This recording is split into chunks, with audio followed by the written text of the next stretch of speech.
Invoking the blessings and bountiful grace of our most beloved Bhagawan, Sathya Sai Aradhana. Respected elders, dearest brothers and sisters, Om Shri Sai Aradhana. And welcome to this morning's devotional program, the first day of the Sathya Sai Aradhana Mahotsavam, the 12th of its year. We remember today the life and teachings of our most beloved Bhagawan, Sathya Sai Aradhana, which is eternal and transcendent amongst different lives, creed, gender, and caste. And we remember the message that he has left for each and every one of us to live. In fact, it is on this day that we remember that he had chosen this specific time period to leave his physical frame and make us start to remember his immortal body, which is ever present in each and every one of us. And as we partake of this 2-day Aradhana Mahotsavam, let us remember what this day actually is. Aradhana means to worship, and Mahotsavam is festival. So this is the festival that Swami has given us to worship his divine name and his divine form. So as we go about this morning's program, let us always remember at the forefront of our mind that Swami is ever present and ever here, guiding, guarding in each and every one of us. To begin with this morning, I officially welcome each and every one of you to Chatsworth Region 2, and we do hope that you enjoy this morning's program. We have first our speaker for this morning, who will be sharing his personal experiences on the Aradhana Day, Uncle Ruben Naidu. So Uncle Ruben is no stranger to our region. He's an active worker and has been for many years, and had also served as regional president of our region. Thereafter, we have 3 Balvika's items. We have a Ganesha dance by the Bayview Center. Thereafter, we have a play entitled God's Story, again by Bayview. and then a dance to conclude the Bhavika's offerings this morning, a dance by the Bhavika's children of Havenside, and thereafter we will then take you through the rest of the program. So we do hope you do enjoy the rest of the program. I do ask everyone to follow that order, so we'll begin with Uncle Ruben and then the Bhavika's children. Thank you.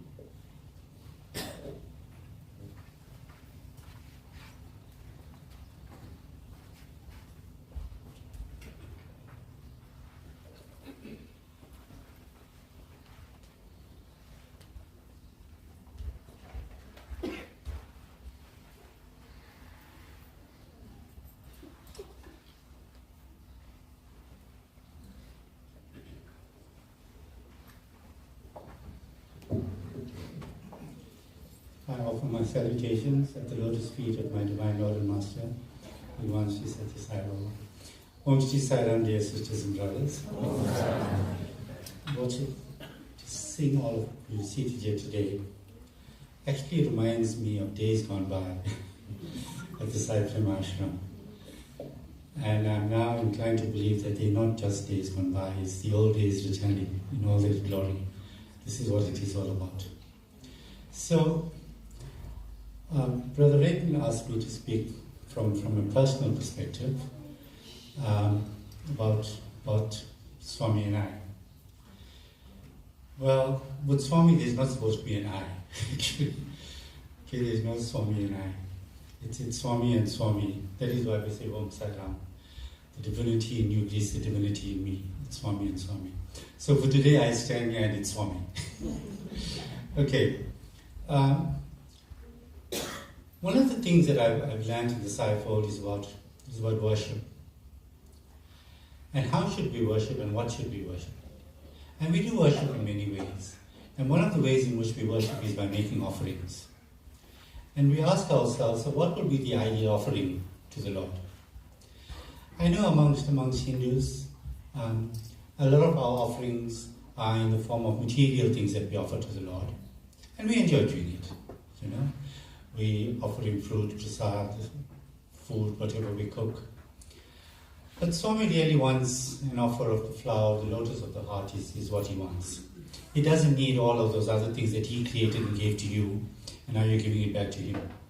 He doesn't really need it. However, when we do it, he does appreciate it. So I wondered once, and I spoke about this the other day, whether those fruit and milk and things that we offer to Swami, does he really take it? What happens to it, you know? So we offer it, and then after a while, you know, when it's time to put the lamp off, we remove the tray, and then we all share in the prasad that we offer, like fruit. So one day, it was a Friday evening, and every Friday we do that offering of fruit and whatever at home to Swami. And it was a Friday evening, and I stood there at the lamp, and I said to Swami, you know, we're offering you all of this, are you having it? You know, is it really coming to you? What is the reason for all of this? You know, at that time, that was the time when we were talking about COD, and maybe we should try and put our money elsewhere and things like that. And it would have been, you know, really something if we were wasting money giving the Lord something he doesn't really want. So that is the conversation I had with Swami. And we go to bed, and it must have been at about 4:30 in the morning. I had this dream about Swami. And he comes to me, and Swami is holding this apple in his hand. Very much like the apple that we had offered to him that day. He's holding this apple in his hand, and he's got a knife. And he's cutting this apple, and he's eating it. I just got up, and I said, oh my God, Swami, thank you so much for this. Now it's confirmed that whatever we offer to you goes to you. But I've also learned something. That if we are offering it, we must try and offer it with a pure heart. Then the Lord will take it. If it is tinged with anything, He will not accept it. We know that. The second thing is, I used to feel disappointed at some stage that Swami did not offer me his lotus feet. He didn't give me the opportunity to do pardon.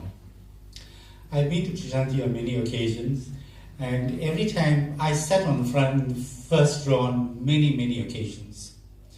And every time Swami came past, he went very fast past me. He did that. So I didn't get opportunities. And then I had this dream one day. We were in the baby ashram. There used to be, those of you who don't know, there used to be an old mandir, a white building, on the other side. And it had a beautiful mustard carpet. And then there was Swami's carpet at the center, and I was sitting right at the back of the carpet. And this is now in this dream, right? And Swami walks up to the carpet, and I'm sitting in my lotus position at the end there. And he walks up and he comes right and he stands right in front of me. And I look at him and then I go down to touch his feet. And just as I go down to touch his feet disappears. I said, now what? And then I got up from this dream and I said, oh Swami, so what is this now all about? So one day we were talking at the Sathya Sai Center. I was giving a talk. And I said to the devotees, I spoke to the devotees about my disappointment that Swami did not give me his lotus feet, because I read a lot about the importance of getting that opportunity to touch his lotus feet and how much of karma it really washes away. I'm in a hurry to wash up karma. so there I just said that. I don't know why this happened. And once again that night, early in the morning, around 4:30, I had this dream about Swami. Swami is in a room, he sits in the corner, and then he's there, and I'm going to this room and I'm watching him, and he does this. He does this to me. He calls me to him. And so I go, and there I am now. I don't know whether to go down or what to do, so I'm standing, this uncertainty in this dream. I am standing there, and then he looks at me, and then he looks at his feet. He looks at me and he looks at his feet. He's directing me in the direction of his feet. And then I go down. And he gives me this opportunity to kiss and sink my face into his beautiful feet. It was so beautiful, it like smelled of lavender or something, you know. It was just so beautiful. And then the strangest thing had happened. He had like taken my body. It was like his feet were like a magnet. It was like my body was moving in the direction of his feet, in this way. And then he started wrapping my entire body around his feet, like the way a snake would wrap around Shiva's neck. And it just happened, and you were wondering, how can your body wrap around someone's feet? But in the dream, not anything is possible. And it was such a beautiful experience. And I got up and I said, oh, thank you, Swami. And I apologized to Swami profusely. But then I also realized that if you don't complain, you don't get anything. Right? So I just wanted to share this with you. Now, on this very, very important occasion, this festival of worship, this Aradhana Mahotsavam, what do we do? You know, there's been a whole lot of unholy noise that has been created in the universe in the last few decades, culminating in this COVID pandemic that wreaked havoc internationally. But it's human-created noise. It's not natural noise. Now, the sounds that we heard just before 8 o'clock that our beautiful instrument players have been playing, that's not noise, right? Those are sounds. But they're the kinds of sounds that help us to move further and further up on the spiritual ladder. They're very soothing. They're calming. That's what it is. Human-created noise that Swami wants us to give up is the kind of noise that we make when we speak unnecessarily. Too much of speech is not good. That's human-created noise. Telling lies is human-created noise.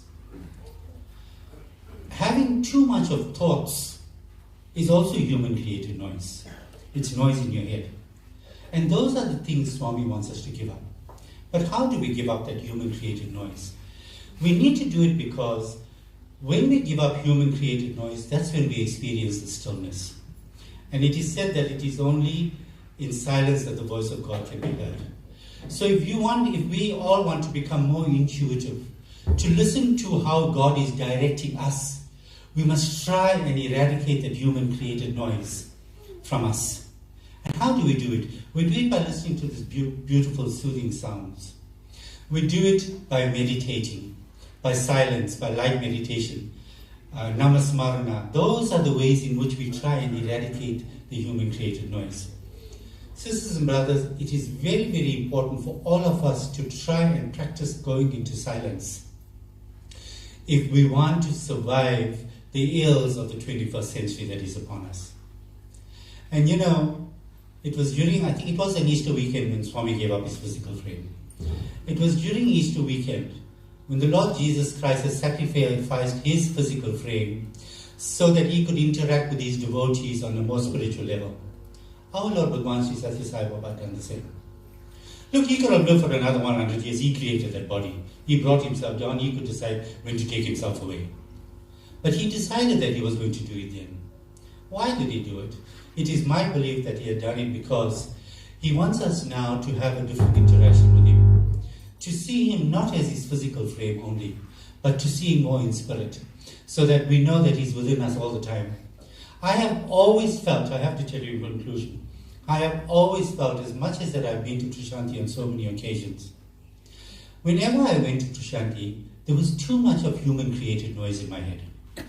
I was too preoccupied with, in those days, you know, so are we going to get this interview? Am I going to get first line? Where am I going to stand and sit in the ashram? A whole lot of things. Okay, Swami is giving that person a lot of attention. Why am I not getting that attention? That's human-created noise. And Trishanti never felt very, very comfortable for me. Although every time, as soon as we left the gate, I wish I was back in. But I've always felt at home in my own prayer place, far closer to Swami than I felt in Trishanti. Because somehow I felt him more accessible to me at home. That is the one-on-one that I share with him. So on this Aradhana Mahotsavam, I'd urge that all of us start deepening and strengthening our spiritual resolve to grow and grow and grow in silence so that we could hear intuitively and discriminately the messages that he has come to give us. Jai Sai.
Sam.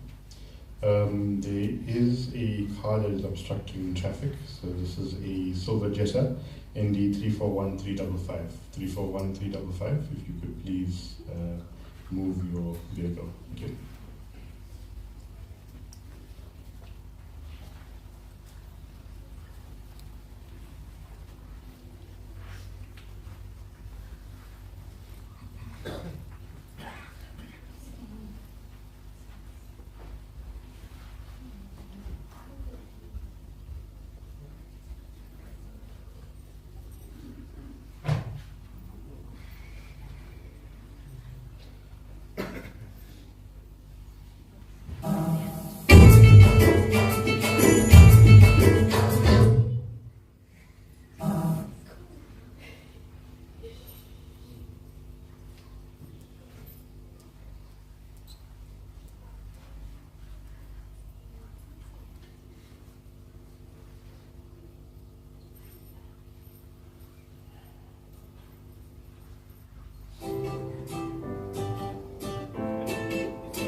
On the appearance, the path of God's story goes like this.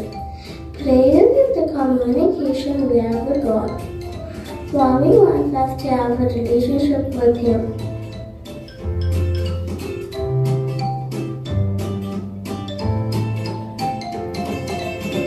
Oh yes, Lavanya. He wants us to know Him. We can talk to God anytime, anywhere, and about anything. Let's make that call.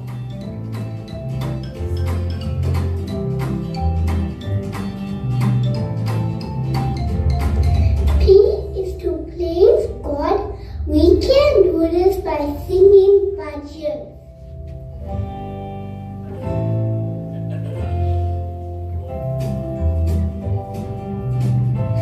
R is to repent. We ask God to forgive us for all our wrong actions.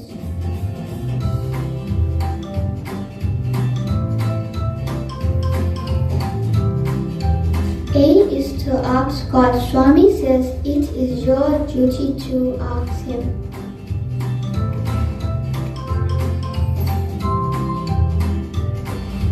Y is to hear.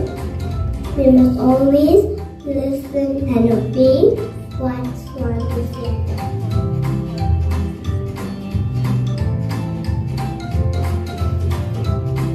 Swami loves all of us.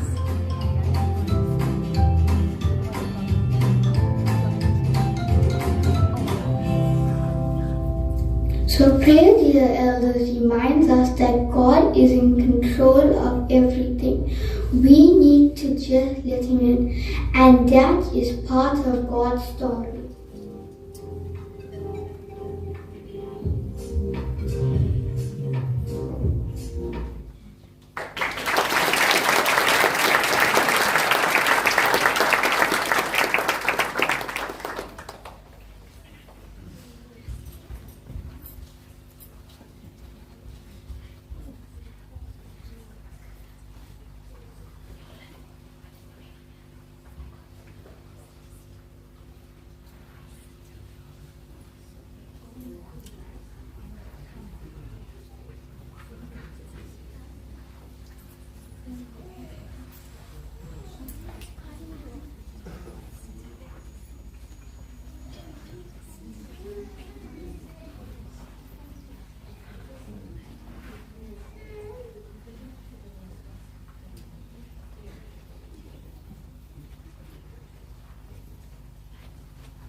చుక్కయంట బంగారు స్వామి కుంగరాల జుట్టు ఎంట మాట చూసినావంటే నిండు పండు వెన్నెలంట మనసు తడిమినావంటే అది వెన్న పూసయంట నిండా రాగాంచినంత కనులూసిని పంట ఎంట పన్నీసుడంట బంగారు స్వామి పుడమి నేను ప్రభుయంట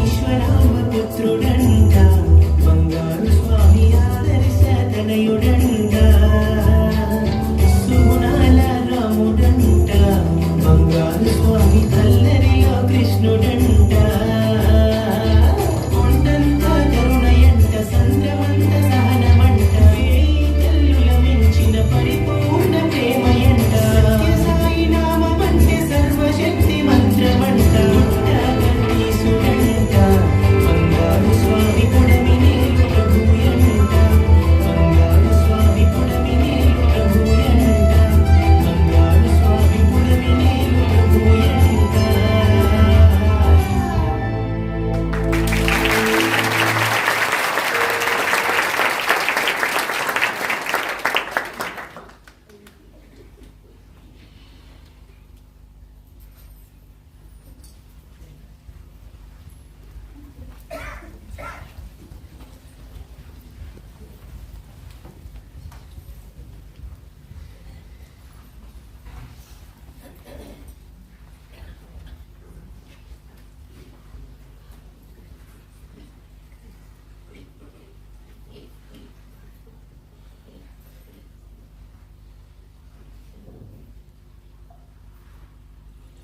We firstly thank Bhagawan for his words of wisdom this morning, and I do hope everyone had appreciated it and had taken something back from it. Also to the Bhavika's children for invoking that very beautiful form of our most beloved Swami in dance and in drama. We thank you very much. And a great thank you to the Bhavika's gurus for all of that. A round of applause for Bhavika's.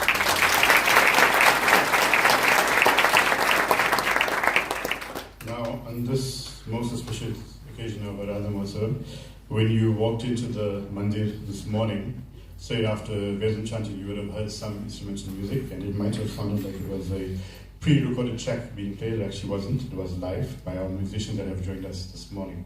So we are indeed very blessed this morning to have a group of musicians that have joined us to offer firstly instrumental music in the morning and bhajan now at the Divine Lotus Feet of Bhagawan.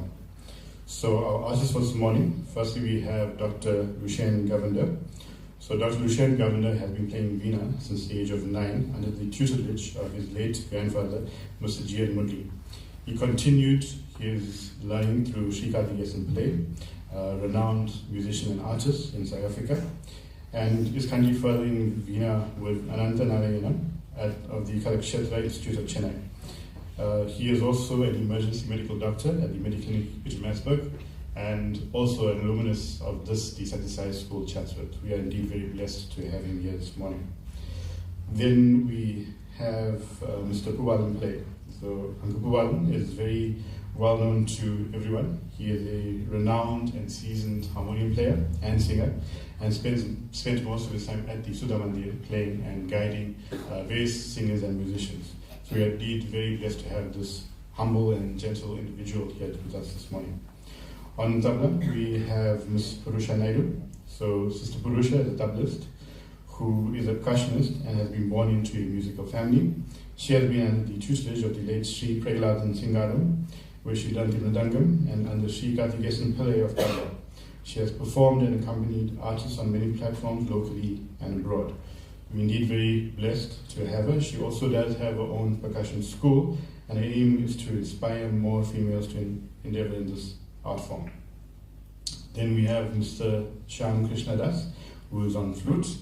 Again, a very renowned musician, who is a flutist from Durban. He has been playing since the avid age of 14 years. He specializes in North Indian Hindustani classical genres of music, Although a flutist, he is a student of Kaladarshan Institute of Classical Music under the guidance of Sri Manesh Maharaj. Shyam is also studying towards the Bachelor of Education degree.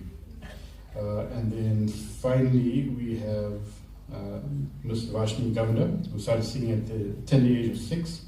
She is from a family of singers growing up at the Sudha Mandir. She traveled to Prashantilayam on several occasions and sang in the choir even in Puttaparthi. She is also an alumnus of the Sathya Sai School and took lessons whilst there under the tutelage of Guru Kazi Yasin Pale. In her youth, she acted, danced and sang for many Sai rallies and productions. She continues her seva at Sudha Mandir as one of the bhajan coordinators and attributes her musical talent to having grown up surrounded by musicians at Sudha Mandir. After bhajans, we will then offer Mangala Arati, and on your way out, there have been some beautiful postcard pictures of Swami that comes directly from Sundaram Ashram in Chennai. So as you depart the mandir after Mangala Arati, please do take one, and I do heed, please do take one. There are many of us this morning, and we obviously want to distribute that as many as possible. So on your way, this is Swami's prasadam that we all are benefiting from. So when you leave, do please take one of those picture photographs, and again, do join us tomorrow evening as we conclude Aradhana Day. It's so nice to see all of you here this morning, and remember we do have devotional programs here every Sunday. It would be nice to see all of you here as well. Thank you. We will now conclude the bhajans.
Ishara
मेघ